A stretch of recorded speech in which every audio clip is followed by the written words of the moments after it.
I heard every word she said about me. Furniture, invisible, taking up space.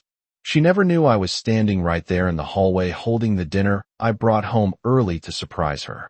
But here's what my wife of 26 years didn't know. I've been planning my exit for 3 years.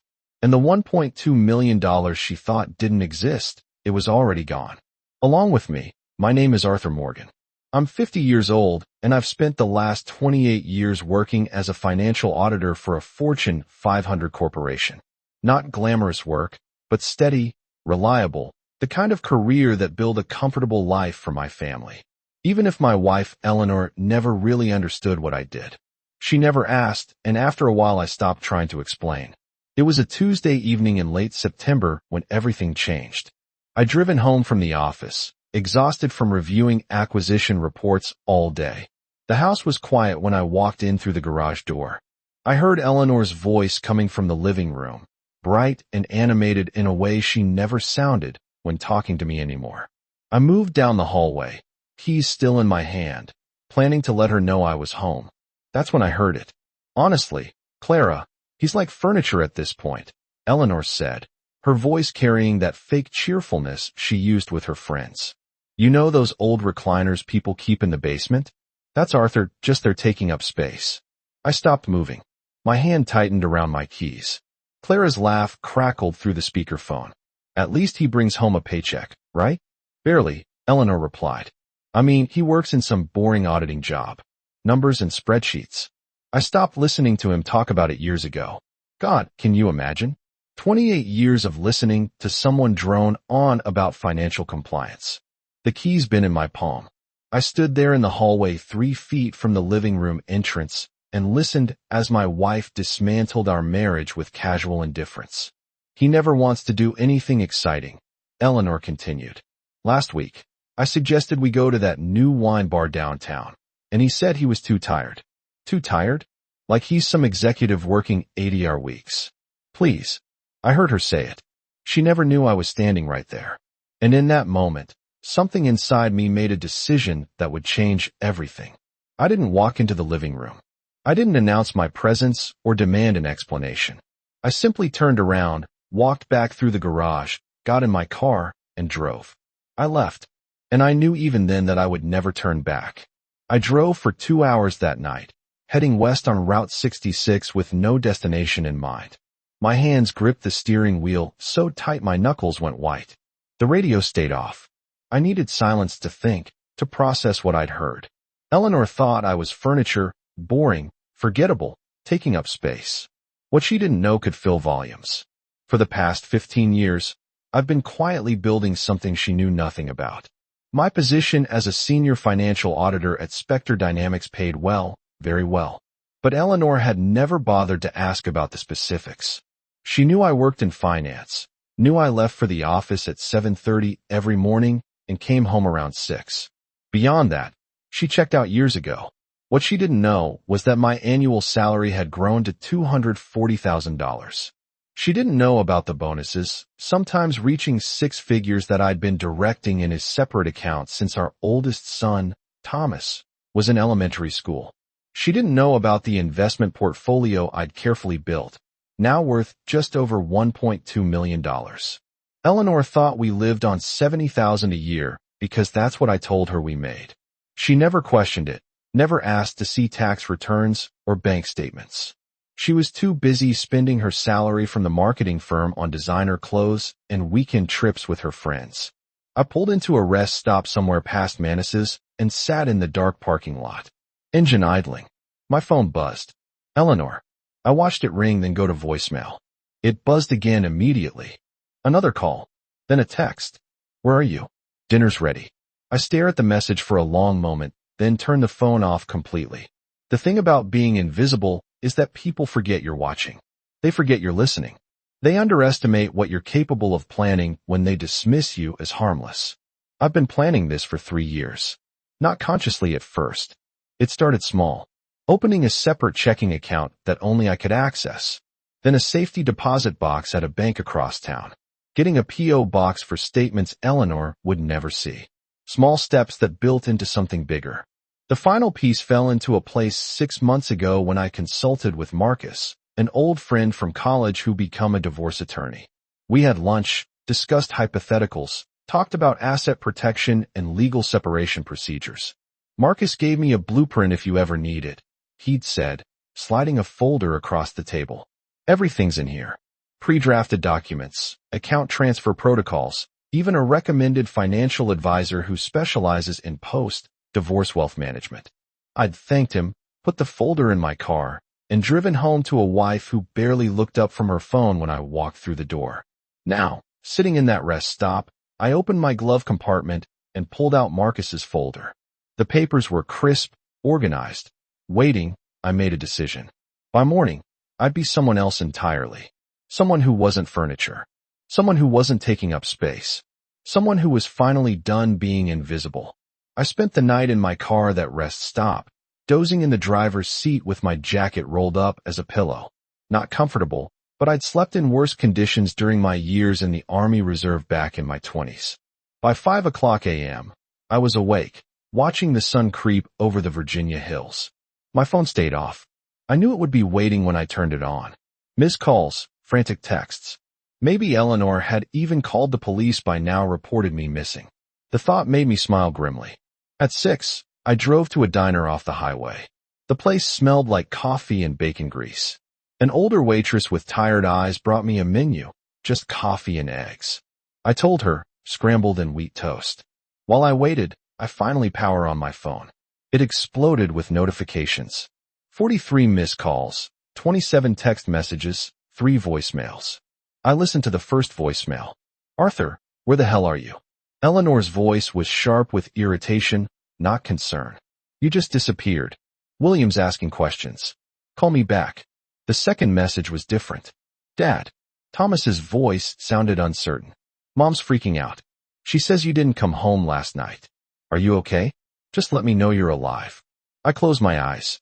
Thomas, my oldest son, 22 years old, and about to graduate from Virginia Tech. He'd always been closest to me. Sophia was Eleanor's daughter through and through, 18 and already developing her mother's cutting tongue. Leo, at 15, was still figuring out who he was. I texted Thomas back. I'm fine. Taking some time to think. Don't worry about me. His response came within seconds. What happened? I stared at that question for a long moment, then typed. I'll explain soon. Trust me. The waitress brought my food. I ate slowly, methodically, thinking through my next moves. First, I needed to execute the account transfers. Marcus's documents were clear. Everything was already legally separated thanks to paperwork Eleanor had signed years ago without reading. She thought she was signing refinancing documents. She'd actually been signing financial separation agreements. After breakfast, I drove to the bank where I kept my primary separate account. It was a small branch in Leberg, far from our home in Alexandria. The manager, Patricia, knew me well. I've been banking there for 8 years. Mr. Morgan, Patricia, greeted me warmly. What brings you in so early? I need to execute some transfers, I said, handing her the documents from Marcus's folder. These accounts need to be moved to new institutions. Today, Patricia's professional smile faltered slightly as she scanned the papers. This is quite a bit of money, Mr. Morgan. Are you sure about this? Completely sure? I replied calmly. She nodded and got to work. 2 hours later, $1.2 million have been distributed across 3 different banks and 2 investment firms. All under my name only, all completely legal. I walked out of that bank feeling lighter than I had in years. Eleanor thought I was furniture. She was about to learn that furniture can walk away. Eleanor called at 2 o'clock in the afternoon. I was sitting at coffee shop in Leberg reviewing documents on my laptop. I let it ring twice before answering. Where are you? She demanded. No hello. No concern. Just irritation. Does it matter? I asked calmly. Does it matter? Arthur, you disappeared for almost 24 hours. You scared the kids. I scared Thomas. I corrected. Sophia hasn't texted once. And Leo probably didn't notice I was gone. Silence. Then what's that supposed to mean? It means exactly what it sounds like, Eleanor. When was the last time Sophia had an actual conversation with me? When was the last time Leo asked me about anything other than money? Oh, don't start with this. Eleanor snapped. You're being dramatic. Am I? I kept my voice level steady. Tell me, what do I do for a living? What my job? What's my title? What company do I work for? How much do I make? Eleanor hesitated. You work in auditing some corporation. I don't know, Arthur. Why does it matter? Because we've been married for 26 years, and you can't answer a basic question about how I spend 40 hours of my week, I said. That's why it matters. This is ridiculous, Eleanor said, her voice rising. Are you having some kind of midlife crisis? Is this about that conversation you overheard yesterday? So she'd figure it out. Yes, I said simply. It's about that conversation, the one where you compared me to old furniture in the basement where you dismissed 26 years of marriage like it was nothing. Arthur, I was venting to Clara. Friends talk. It didn't mean anything. It meant everything. I replied, because it was true. That's how you see me. How you see me for years, and I'm done with it. Done with what?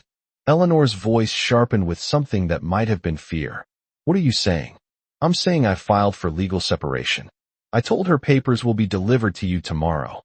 I've already moved all of my assets into protected accounts. The house is paid off, so you can keep living there. But we're done, Eleanor. The line went quiet. I could hear her breathing. You can't do this, she finally said. I already have. We'll fight this in court. I'll get a lawyer. You can't just take everything and leave. I'm not taking anything that wasn't already mine. I said, every account I moved was opened and funded solely by me. You'll find that all the paperwork is perfectly legal. Your name isn't on any of it. Remember all those documents you signed without reading? The ones I told you were for refinancing. Another silence. You planned this, Eleanor whispered. For 3 years, I confirmed. You were so busy dismissing me. You never noticed. The kids will hate you for this. Thomas already knows. He understands. As for Sophia and Leo, they'll figure it out eventually. I hung up before she could respond. My hands were steady as I set the phone down. No shaking, no regret, just clarity. 3 days after I left, I met Thomas at a restaurant in Charlottesville, halfway between his campus and where I was staying. I'd rented a small furnished apartment in Harrison-Enberg, a college town where nobody knew me.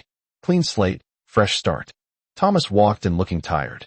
He slid into the booth across from me and ordered coffee before saying anything. Sophia's furious. He said finally.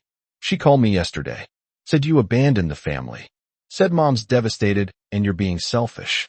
And what do you think? I asked. Thomas took a long sip of his coffee. I think Sophia's 18 and she's been mom's mini-me since she was 12. She doesn't see what I see, which is that mom treated you like garbage for years. Thomas said bluntly, Dad, I'm not blind.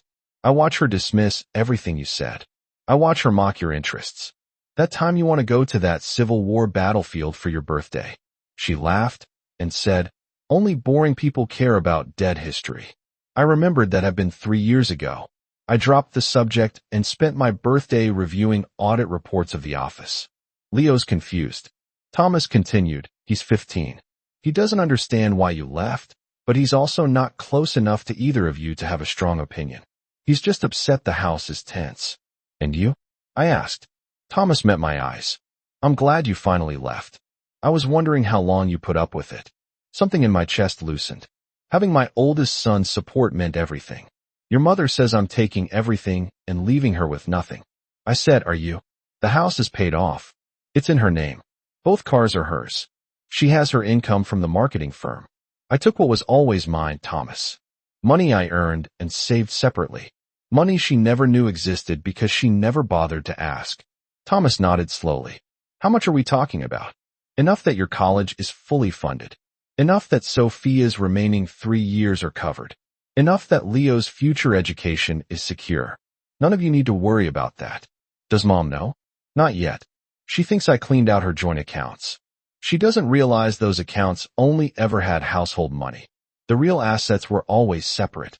Thomas almost smiled. She's going to lose her mind when she finds out. Probably. I agreed. But that's not your problem.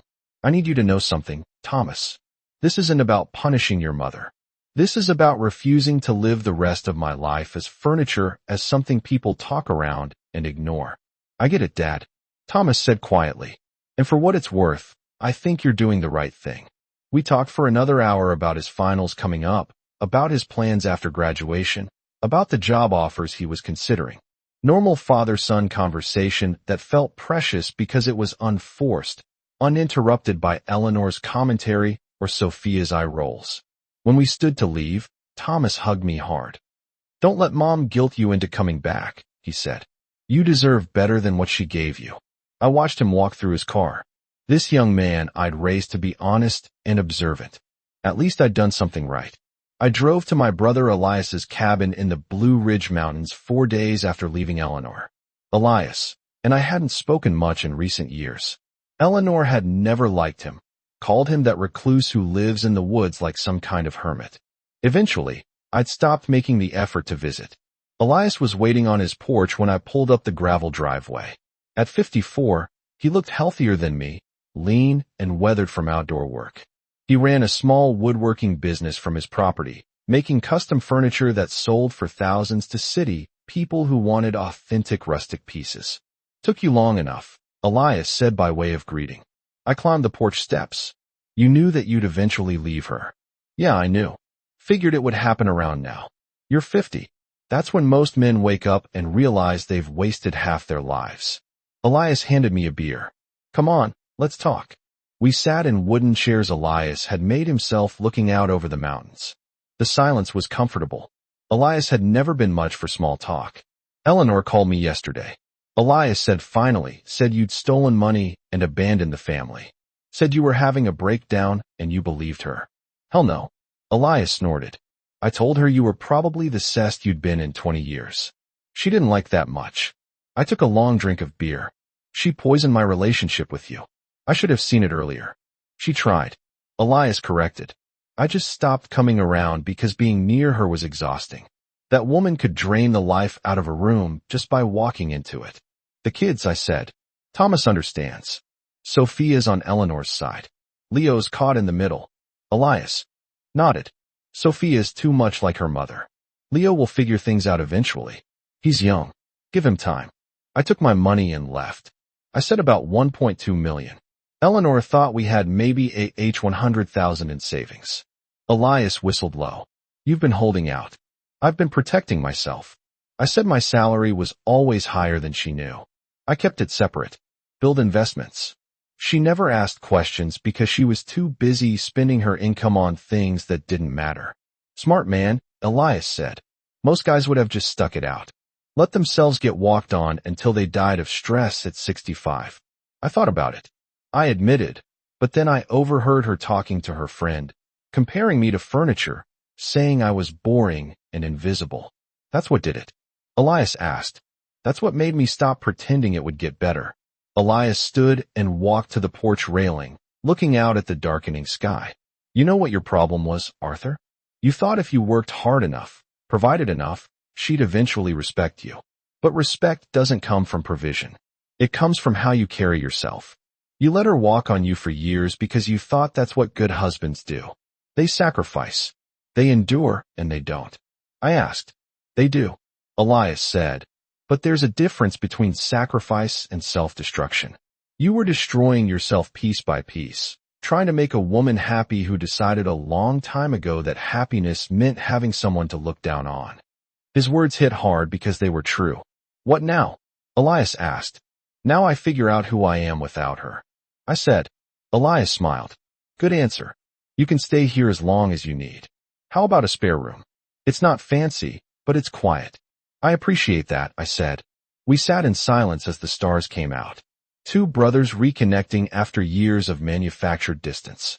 2 weeks after I left, Thomas called with an update I hadn't expected.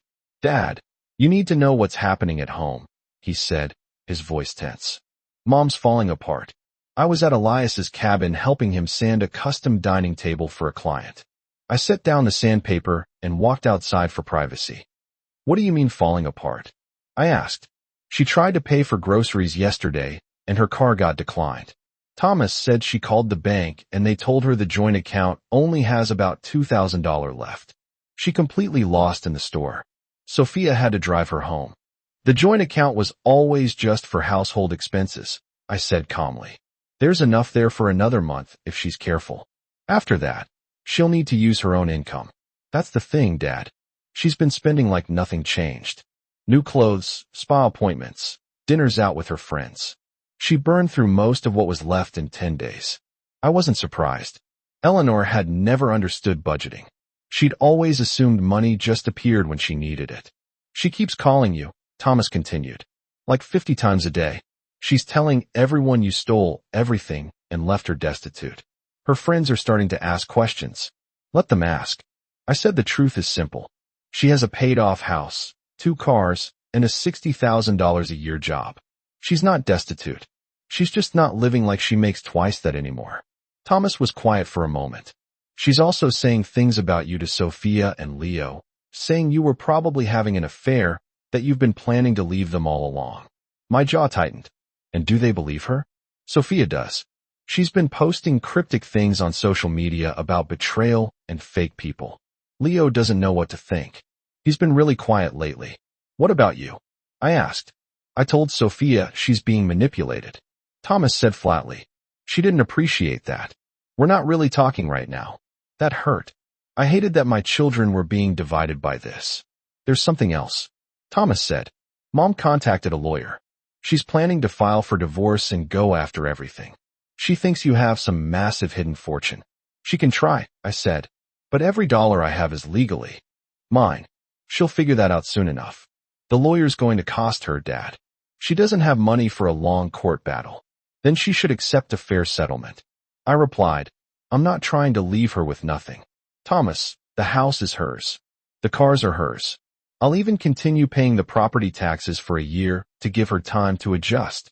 But I'm not coming back, and I'm not giving her money that she has no legal claim to. Thomas sighed. She's going to make this ugly, isn't she? Probably. I admitted, but that's her choice, not mine. After we hung up, I sat on Elias's porch and watched the sunset over the mountains. I felt bad for my kids, especially Leo, who was caught in the middle of something he didn't understand. But I didn't feel bad for Eleanor. She'd spent years treating me like I was invisible. Now she was learning what actual absence looked like. 3 weeks after leaving, I met with Marcus, my attorney friend, in his office in Richmond. He'd reviewed all my documentation and had news. Eleanor's lawyer contacted me. Marcus said, sliding a folder across his desk. She's demanding 50% of all marital assets, full spousal support, and wants you to cover her legal fees. And I asked calmly, and she's going to be very disappointed. Marcus smiled slightly. Every account you moved was legally separate property. She signed documentation years ago, acknowledging the financial separation. Her name isn't on any of it. What about spousal support? Virginia law considers length of marriage, income disparity, and standard of living. Marcus explained, you were married 26 years, which normally would support an alimony claim. However, she has her own income of $60,000 annually. The house is paid off, and you can demonstrate that the standard of living she thinks she's entitled to is funded entirely by your separate income, not marital assets. So what are we looking at? I asked. I'd recommend offering temporary support, maybe $2,000 a month for 2 years. That gives her time to adjust her lifestyle. Beyond that, she's on her own in the house. It's in both names, but you've been paying all expenses from your separate accounts. I'd suggest signing your half over to her in exchange for her dropping any claim to your other assets. Clean break. What about the kids' college funds? Those are separate trusts you established. She has no claim to them. Marcus leaned back in his chair. Arthur, this is as clean as divorces get. You did everything right. The only question is whether Eleanor is going to accept reality or drag this out until she can't afford her lawyer anymore. She'll drag it out. I predicted. She thinks I'm bluffing that I'll eventually cave and come back. Will you? Marcus asked. Not a chance, I said firmly. Marcus nodded approvingly. Good. Then we proceed with the filing. I'll have papers drawn up by end of week. Fair settlement. Offer included. If she rejects it and wants to fight, that's her choice. But she's going to lose, and it's going to cost her. I left Marcus's office feeling a weight lift. The legal side was handled. Whatever Eleanor threw at me, I was prepared. That evening, I called Leo. He answered on the 3rd ring, his voice cautious. Hey, Dad, he said quietly. Hey, buddy, how are you holding up? I asked. I don't know. Leo admitted. Mom says you left us. Thomas says you left, Mom. I don't know who to believe. My heart ached. Leo, I didn't leave you. I left a marriage that wasn't working anymore. You're my son.